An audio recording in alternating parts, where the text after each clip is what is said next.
Study IQ IAS, अब तैयारी हुई अफोर्डेबल। नमस्कार दोस्तों आप सभी को याद होगा 1.5-2 साल पहले चाइना की one of the biggest company थी एवरग्रांड, इसके बारे में काफी चर्चा हुई थी और इसका कारण ये था क्योंकि वहां पर जिस तरह का प्रॉपर्टी क्राइसिस आया था, इसकी वजह से ये जो कंपनी है वो अपना डेट नहीं चुका पा रही थी और ये एक तरह से डूब गई। लेकिन अभी रिसेंटली ये पता चला है कि इसके अंदर एक बहुत बड़ा फ्रॉड हुआ था, मतलब पूरे चाइना के इतिहास में one of the biggest fraud बताया जा रहा है। ये आप खबर देख सकते हैं, China accuses Evergrande group of $78 billion fraud amongst worst ever. और इसको हम डिटेल से जानेंगे, एवरग्रांड क्या है, ये फ्रॉड कैसे किया गया, काफी कुछ आपको जानने को मिलेगा। चलिए आगे बढ़ते हैं, लेकिन उससे पहले मैं आप सभी को बता दूं, आप में से जो भी लोग यूपीएससी की प्रिपरेशन कर रहे हैं, हमारा जो जीएस फाउंडेशन बैच है इसको ज्वाइन कर सकते हैं। ये एक ऐसा बैच है जिसके अंदर आपको प्रीलिम्स, मेंस, इंटरव्यू सब कुछ की कंप्लीट प्रिपरेशन कराई जाती है। और इसके अलावा अगर आप स्टॉक मार्केट के बारे में पढ़ना चाहते हैं, सीखना चाहते हैं, फंडामेंटल्स जो बेसिक चीजें होती हैं, वो हमारा कोर्स स्टार्ट हो रहा है, ये भी आप ज्वाइन कर सकते हैं। और अवेल करने के लिए हमारे वेबसाइट ऐप पर जाना है या फिर कमेंट सेक्शन में लिंक है और यूज करना है कोड अंकित लाइव, ताकि आपको मैक्सिमम डिस्काउंट मिल जाए। और इसके अलावा अगर आप एमसीक्यूज अटेम्प्ट करना चाहते हैं तो मेरे इंस्टा पेज पर जा सकते हैं, वहां पर स्टोरीज में जितने भी एमसीक्यूज हैं उसको आप अटेम्प्ट कर पाएंगे। चलिए शुरुआत करते हैं और सबसे पहले ये देखते हैं कि एग्जैक्टली एवरग्रांड है क्या, मतलब क्या थी ये कंपनी। मैं आपको बता दूं 1996 में गुआंजाओ में इसको एस्टैब्लिश किया गया था and it was one of the biggest real estate developers. मतलब स्पेशली क्या होता है, जो रेसिडेंशियल प्रोजेक्ट्स होते हैं ना, बड़ी बड़ी बिल्डिंगें होती हैं, फ्लैट्स जो होती हैं, वो इनके द्वारा बनाए जाते थे और मेनली ये रेसिडेंशियल प्रॉपर्टी में अपना काम करते थे। और बताया जाता है कि एक समय में इनके पास 1300 प्रोजेक्ट्स थे चाइना के लगभग 280 शहरों में, मतलब बहुत बड़ी ये कंपनी थी। आगे चलकर इन्होंने अपना जो पूरा बिजनेस है वो रियल एस्टेट से इलेक्ट्रिक व्हीकल, स्पोर्ट्स हो गया, बॉटल वाटर हो गए, ग्रोसरीज हो गए, इन सब में भी अपना पूरा विस्तार कर लिया था। और कंपनी के द्वारा बताया जाता है कि उन्होंने लगभग 2 लाख लोगों को एम्प्लॉयमेंट दे रखी थी और हर साल इनकी वजह से इनडायरेक्टली करीब 3.8 मिलियन लोगों को नौकरियां मिलती थी। तो इतना ह्यूज प्रेजेंस था एवरग्रांड का चाइना के अंदर।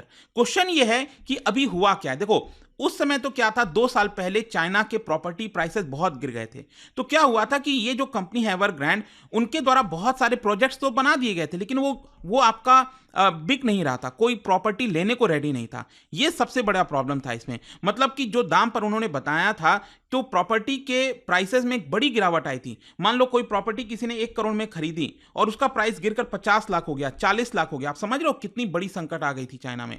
तो इसकी वजह से ये जो पूरी कंपनी है वो डूब गई थी। लेकिन अभी ये जो लेटेस्ट खबर आया है उसमें बताया गया है कि जो चाइना की रेगुलेटर है, वहां की जो सिक्योरिटी मार्केट रेगुलेटर है, इसका नाम है चाइना सिक्योरिटीज रेगुलेटरी कमीशन, उन्होंने यहां पर आरोप लगाया है एवरग्रांड के ऊपर कि इनके जो फाउंडर्स हैं इनके कंपनी के, उन्होंने इस कंपनी की जो रेवेन्यू है उसको इन्फ्लेट करके दिखाया, बड़ा करके दिखाया। मतलब कंपनी के पास इतना रेवेन्यू नहीं था और लगभग $78 बिलियन जो रेवेन्यू है इन्होंने जानबूझकर दिखाया कि देखिए हमारे कंपनी का इतना सारा रेवेन्यू है।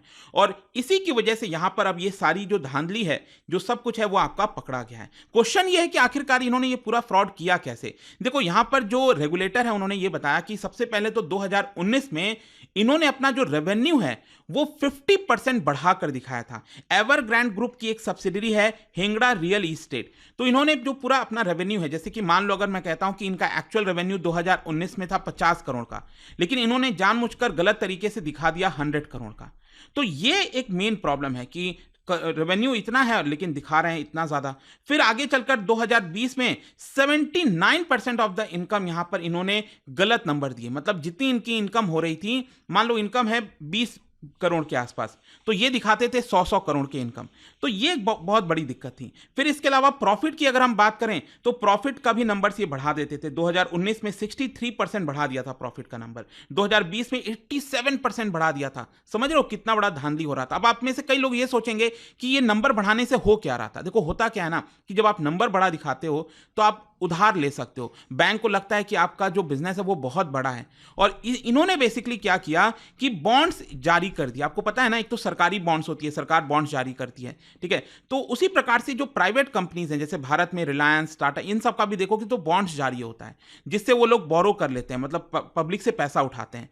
तो यहां पर उन्होंने पब्लिक के सामने दिखाया कि देखिए हमारी कंपनी इतनी बड़ी है, और आप देख सकते हो लगभग 20 बिलियन युआन का जो पूरा बॉन्ड्स है इन्होंने जारी किया था। तो क्या होता है अल्टीमेटली 2022 आते आते इनको रीपेमेंट करना था, लेकिन क्या है कि इनके पास इतना पैसा था ही नहीं, सारा तो पैसा ये लूज कर गए थे और ये पेमेंट नहीं कर पा रहे थे और इसी की वजह से ये जो पूरी कंपनी है वो डूबी थी। लेकिन ये एक्चुअल जो रीजन है इसका, जो फ्रॉड था, वो अब जाकर यहां पर पता चला है। क्वेश्चन ये है कि आखिरकार इसके पीछे कौन कौन शामिल है। देखो, सबसे पहले तो रेगुलेटर ने, चाइना के रेगुलेटर ने इनके जो फाउंडर हैं एवरग्रैंड ग्रुप के, हुई का यान, उनको एक तरह से दोषी करार दिया है। और मैं आपको बता दूं, इनको ऑलरेडी अरेस्ट किया जा चुका है, इनको डिटेन किया जा चुका था पिछले साल ही। और रेगुलेटर का यह कहना है कि यहां पर इन्होंने जानबूझकर जो नंबर्स हैं उसको बढ़ाने की कोशिश की है, जो लिस्टेड कंपनी की एनुअल अर्निंग्स रिपोर्ट थी उसको और ज्यादा डिले भी किया है। तो इस तरह की प्रॉब्लम्स यहां पर दिखी हैं। और साथ ही साथ यहां पर जो अर्निंग थे रिपोर्ट पहले जारी किए जाने थे, इन्होंने पब्लिश नहीं करने दिया इनके फाउंडर ने, ताकि जानबूझकर उसको धीरे धीरे डिले करते रहो। फिर इसके अलावा एक और आरोप इनके ऊपर यह है कि इनके कंपनी के ऊपर और कई सारे जो आपके कानून वगैरह हैं, जो आपके केसेस हैं, वो फाइल किए गए थे, लेकिन उन्होंने सारी चीज़ों को छुपाया। जो इनको डेट पेमेंट वगैरह करना था, जो ये कर नहीं पा रहे थे, तो लंबे समय से चीज़ों को ये बहुत सीक्रेसी रख रहे थे, छुपा रहे थे, उसको पब्लिक के सामने नहीं बता रहे थे और इसी की वजह से अल्टीमेटली ये सारी प्रॉब्लम आती है। फिर इनके अलावा भी अगर हम बात करें, मतलब ये जो फाउंडर हैं वो तो है ही है दोषी, लेकिन इसके अलावा भी अब क्या होता है कि जो इतनी बड़ी कंपनी होती है वो एक ऑडिटर फर्म के साथ अटैच होती है, ताकि जितनी भी कंपनी की ऑडिटिंग वगैरह है वो यहाँ पर की जा सके। और आपको पता है दुनिया में मतलब जो बिग 4 कंपनीज कहा जाता है उसमें से एक है PwC, Price Waterhouse Coopers. तो उन्हीं का ही एक ब्रांच है, मेनलैंड, एक एफिलिएटेड यहाँ पर कंपनी है, उनके साथ यहाँ पर ऑडिटिंग का पूरा जिम्मेदारी था। लेकिन 2019-20 में जो भी ये धांधली हो रही थी वो ये फर्म पकड़ नहीं पाई या फिर जानबूझकर इनके द्वारा भी छुपाया गया।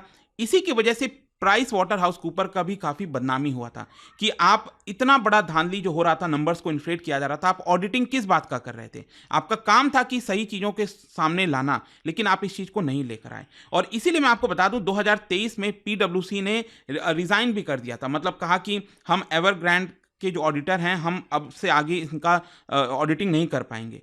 तो ये भी एक प्रॉब्लम है यहाँ पर कि जो ऑडिटिंग फर्म्स होती हैं, भले ही कितनी बड़ी हैं, लेकिन वो सही से कहीं ना कहीं ट्रांसपेरेंसी नहीं रखती हैं। क्वेश्चन ये है कि आखिरकार इसको लेकर पनिशमेंट क्या दिया गया। देखो, मैं आपको बता दूं कि अभी तक पूरे चाइना के इतिहास में सबसे बड़ा पेनल्टीज चाइना ने लगाया है, इनके रेगुलेटर ने लगाया है एवरग्रैंड कंपनी के ऊपर। कितना? 4.18 बिलियन युआन का, मतलब $581 मिलियन का सबसे बड़ा पेनल्टी आप कह सकते हो अभी तक का। और साथ ही साथ इनके जो फाउंडर हैं हुई, उनके ऊपर भी 47 मिलियन युआन का पेनल्टी डायरेक्टली लगाया गया। और साथ ही साथ बोला गया है कि वो कैपिटल मार्केट एक्टिविटीज में पार्टिसिपेट अब नहीं कर सकते हैं, लाइफ टाइम के लिए बैन कर दिया गया है। और पिछले साल जैसे मैंने आपको बताया कि जो हांगकांग की एक कोर्ट है, उन्होंने एवरग्रैंड का जो पूरा कंपनी है उसको लिक्विडेशन के लिए ऑर्डर दे दिया था। मतलब कंपनी तो खत्म हो गई है, अब मेन काम क्या होगा कि इसके जो एसेट्स वगैरह हैं वो बेचकर जो क्रेडिटर्स हैं इनके, उनको वो पैसा लौटाया जाएगा। अब क्वेश्चन ये है कि आगे क्या। देखो, आगे क्या है कि अब ये जो एक्शन लिया गया है चाइना के द्वारा, ये एक तरह से आप कह सकते हैं कि एक तरह से वार्निंग साइन है चाइना में, क्योंकि अभी बहुत सी ऐसी कंपनीज हैं जो कि शायद हो सकता है अभी सामने नहीं आ रही हों, लेकिन उनके लिए एक तरह से वार्निंग का काम है ये, कि अगर आप इस तरह की चीज़ें कर रहे हो तो डेफिनेटली एक तो डिफॉल्ट होता है, फिर उनके देश की खुद बदनामी होती है। तो देखना होगा अल्टीमेटली क्या चाइना आगे चलकर, क्योंकि ये तो सामने आ गया था ना, एवरग्रैंड का बिजनेस बहुत बड़ा था, तो वो तो सबके सामने पब्लिक में आ गया था, चाइना तो छुपा नहीं सकता था उस चीज़ को। लेकिन अब देखना होगा चाइना में इस तरह की कौन कौन सी और कंपनीज हैं जो कि इस तरह के काम कर रही हैं। और ये तो कहीं ना कहीं बात पता है सभी को, पूरे दुनिया को, कि इस तरह की चीज़ें चलती हैं, जानबूझकर नंबर्स को इन्फ्लेट करने की कोशिश की जाती है। आई होप कि आपको इस वीडियो के माध्यम से जो भी कुछ हो रहा है एवरग्रैंड से रिलेटेड वो समझ में आ गया होगा। और यहाँ पर एक इंटरेस्टिंग क्वेश्चन आप सभी के लिए, क्या बता सकते हो कि which of the following characterize the early stages of financial crisis. मतलब कोई भी फाइनेंशियल क्राइसिस आता है ना, उसके सबसे स्टार्टिंग के फेज में क्या सिचुएशन होती है, ये आपको बताना है इन 4 ऑप्शन में से। इसका राइट आंसर आप सबको पता है, मेरे इंस्टाग्राम पर तो मिलेगा ही, वहां पर अगर आप नहीं हो कोई बात नहीं, टेलीग्राम से ले सकते हैं इसका सही उत्तर। मैं कई सारे जो MCQs हैं वो यहाँ पर स्टोरीज में डालता रहता हूँ। अगर आपको PDF की तो टेलीग्राम पर आइए, अलग अलग सोशल मीडिया पर आप जुड़ पाओगे। और जैसा मैंने आपको बताया, अगर आप UPSC की तैयारी कर रहे हैं, कोई भी बैच चाहते हैं, you can just use this code Ankit live, ताकि आपको मैक्सिमम डिस्काउंट मिले। चाहे वो स्टॉक मार्केट का कोर्स हो, कुछ भी लेना हो, you can just use this code. I hope की वीडियो आपको पसंद आया होगा। मिलता हूं आपसे next time. Till then, thank you very much, see you soon. Study IQ IAS, अब तैयारी हुई अफोर्डेबल।